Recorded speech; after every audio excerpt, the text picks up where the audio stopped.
And welcome into the Dino Construction Podcast. I'm your host, Justin, and joining me as always, my co-hosts, David and JP. Today, we are continuing our Framing a Rookie Draft series, talking about pick 102. Quick reminder, all of this is based off of a Superflex, start 11, 1.75 tight end premium decision tree, unless we specifically say that we are considering under different premises. Now, when we look at who there is to take at the 102, in this scenario with the series that we have going, if you haven't checked out our first video, the 101, go back and watch that. But in that video, we took Caleb Williams at 101. So at the 102, the decision is likely coming down to Marvin Harrison Jr., but we want to expand a little bit more on that. Well, I mean, you kind of buried the lead on me there, huh? I think at this point, if Caleb goes 1, Marv's 2 for me, pretty much every draft. I don't think there's much extra consideration. His hype, his name value, he's a wide receiver, which maintains value. I think there's a very realistic chance he's either with Herbert or Kyler in his rookie year and beyond, and that's excellent. And if he's not, he's got a built-in excuse. So yeah, just an elite work ethic, an elite prospect, nothing to overthink here. I will say, I think we are going to see in some leagues, I'd probably put that number like I'm in 14 leagues. I would expect 1 to 2 of those leagues at least to have Jaden Daniels going 101. So I consume a lot of content, probably unhealthy. I should have a little more silence in my life, but helps me win my leagues. And Rich Dodson of Dynasty Nerds, he did say that he's got 2 101s and he already pretty much has it bookmarked, unless things just go crazy in the NFL draft, that he's taking 1 share of Caleb, 1 share of Jaden Daniels for that upside. So do want to point out that possibility. I think, though, we're going to see that this pick is an incredibly valuable pick because regardless of who we're talking here, these are guys everybody is going to want. So if we want to capitalize on that, David, I believe you actually have a recent trade where you traded away the 102. Do you mind breaking that down for us real quick?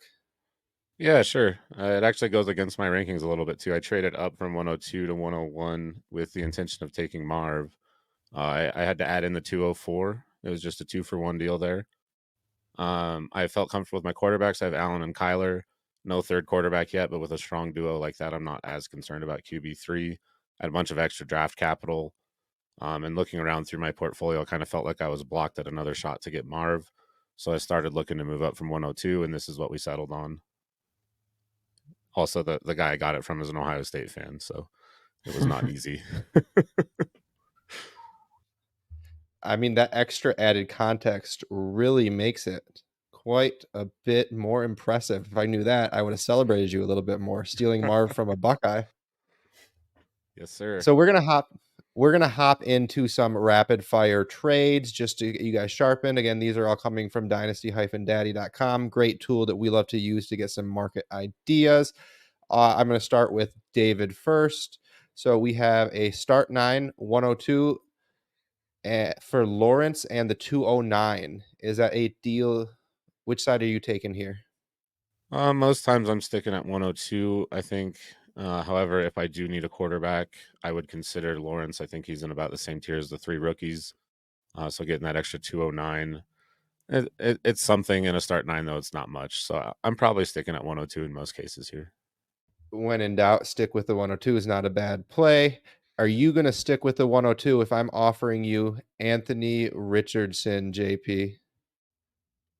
In this scenario, I don't believe I will be. I have the top 2 players, Marvin Harrison and Caleb Williams, same tier as Anthony Richardson, but I'm going to leave with Anthony Richardson here. We saw some really, really great flashes from him already in the NFL. I love the setup with the Colts, Shane Steichen. I think he did a great job. I mean, we saw the huge impact that his loss from the Philadelphia Eagles had and how much the Indianapolis Colts improved. So, yeah, I'm really excited for Anthony Richardson, and I'm taking him here. Cannot hold that one against you. A little bit of a package for you, David. Start 10, no tight end premium. We have the 102 and Jake Ferguson on one side, Amon-Ra St. Brown and Chase Brown on the other side. What's you doing here? Yeah, I'm kind of glad you asked me this one when I saw it. I was really intrigued by it. Basically, what you're doing is masking a 102 for Amon-Ra trade here. And I think we'll talk about this a little more later between how we feel about Amon-Ra versus the 102. But essentially, that's what you're doing. Ferguson, if he's your only tight end, maybe it's a little different. But Chase Brown, Jake Ferguson don't mean much when you're talking about heavy hitters like Amon-Ra and in this case Marv. So, are you taking the Amon-Ra St. Brown side then? Well, I guess I didn't answer today. Yeah, for the sake of this conversation, we'll take the Amon-Ra St. Brown side.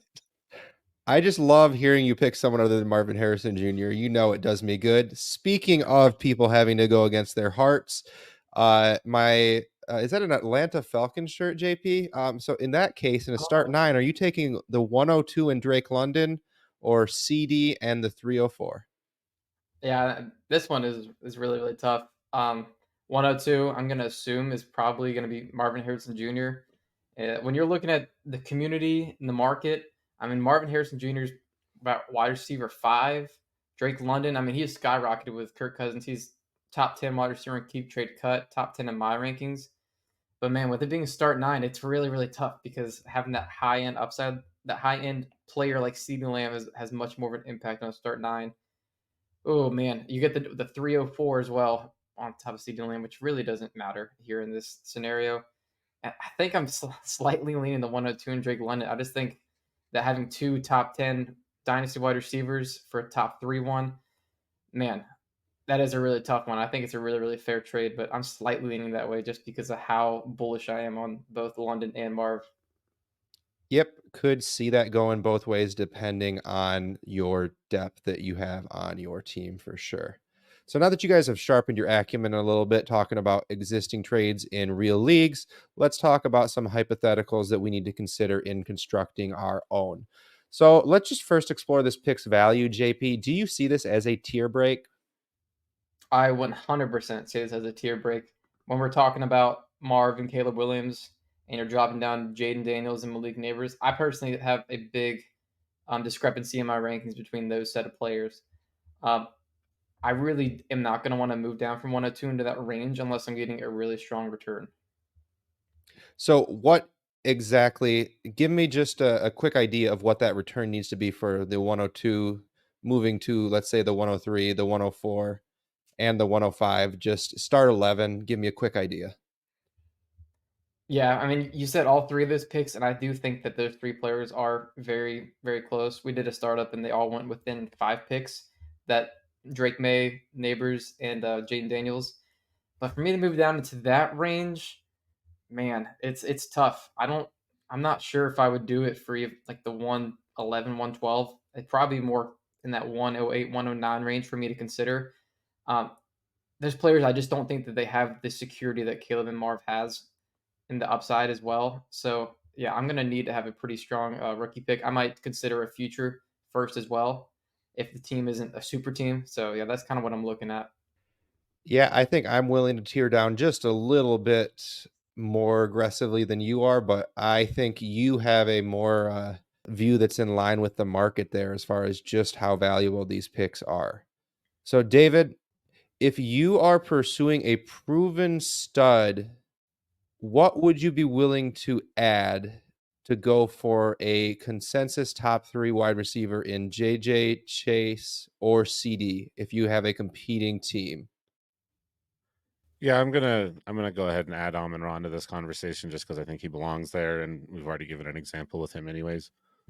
But as always, for this, I like to start with some reference. So we're gonna look at some trades from Dynasty Daddy, which is where we got our trades earlier in the show from. If you've never been there, do check it out. It's a wonderful resource for Dynasty players. But they've got some trades in there. So we see 102 in Diggs for CD and 403. We see 102 and 303 for Amon-Ra. We see 102 and a 25 second for Chase and 305. I think these are all pretty much what we're looking at in the market. Add in a veteran producer to the 102 to move up to get CD. You're adding a very small kicker to get Amon-Ra, swapping down from a future second to a 305 this year to get Chase. I think those all feel pretty right in line with me. I will say with Amon-Ra personally, if I had 10 teams where I could choose between Amon-Ra and Marvin Harrison Jr., I'd probably have Amon-Ra in 6 or 7 of them, but it wouldn't be all 10. When it comes to the other 3 guys, it would be all 10. I would trade every single 102 straight up for any of them if I could. But I'd add a second. Like I said, in those examples, we'd add some veteran producers. And if I strike out on those 4, I'm most likely to stick and pick. But I'd probably knock on the doors of the guys with Garrett Wilson, Puka Nacua, AJ Brown. See if maybe I can move back and upgrade a second to a first, or just add on another piece that I like. Yeah, there's definitely a lot of options for a tier up or a tier down there. Really think that the process you walked through there is very useful.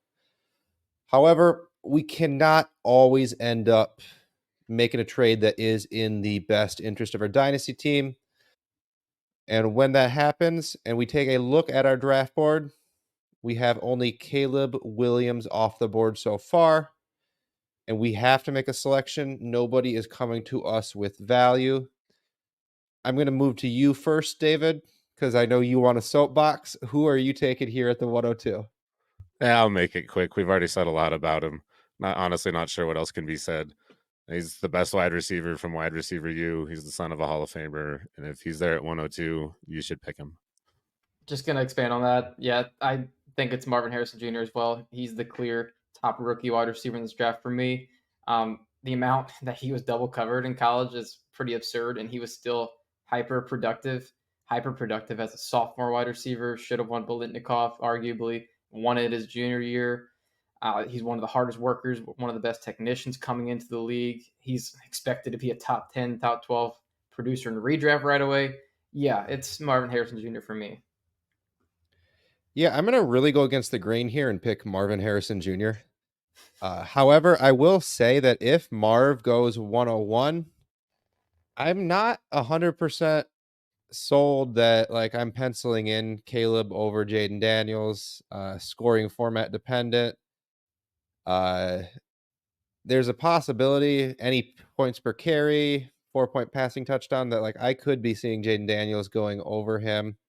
So, and even just in general, if Jaden Daniels gets a nice landing spot, but I do have Marv over Jaden Daniels for sure. So easy pick for me here. So that really does put this pick into frame here. We have Marvin Harrison Jr. of the Ohio State University sitting squarely in the middle of that frame. So from all of us here, we want to say thank you for joining us for another Framing a Rookie Draft. We hope you found this as useful to you as it was to us to go through this process. Please remember to like and subscribe wherever you listen. And from all of us here at Dino Construction, until next time.